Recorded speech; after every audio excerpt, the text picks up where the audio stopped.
The addition of Texas and Oklahoma into the Southeastern Conference doesn't do any favors for the Florida Gators.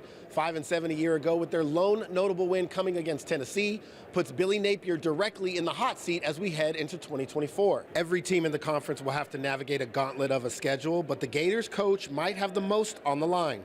It's always been this way, right? What would you expect? I mean, I think ultimately it's no different than I tell a recruit, hey, listen, you got to be up for the challenge. You take on this type of leadership challenge, you got to be up for that, right? We all signed up for it.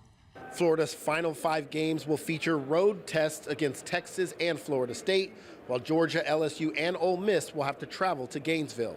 I think that, I mean, you said it. People look at the schedule and they say it's the hardest schedule in the country, and I think that you got to look at it as opportunity.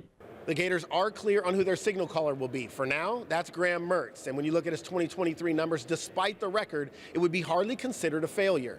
Mertz threw for just under 3,000 yards, tossing 20 touchdowns to only 3 interceptions, but questions still remain about his ability to be more than a game manager. Freshman 5-star and Gatorade National Player of the Year DJ Lagway is a dual threat and might be closer to being ready than we think. I think from the start, he's done a great job of coming in, learning the playbook, asking questions. I think that's one thing that when I look back at, what has it been, like 6-7 months, he's done a fantastic job of that. But as a human, fantastic person. As a quarterback, fantastic quarterback. So he's going to be ready. He has a big arm.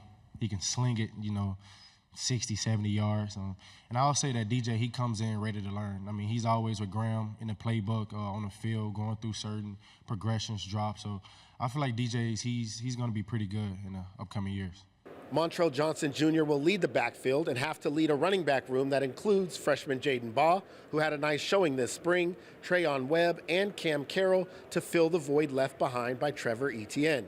I got to just play a bigger role in my running back room.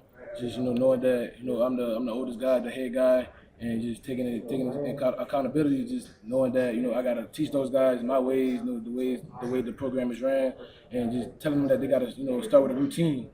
Austin Armstrong's defense has help on the way by way of coaching additions to the D-line and secondary, and Armstrong will take care of the linebackers, a group that might be the strongest on that side of the ball. Bringing in Pup Howard and some freshmen like Miles Graham and Aaron Childs.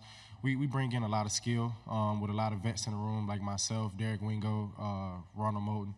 So I would say that it's improved a lot skill-wise and in leadership.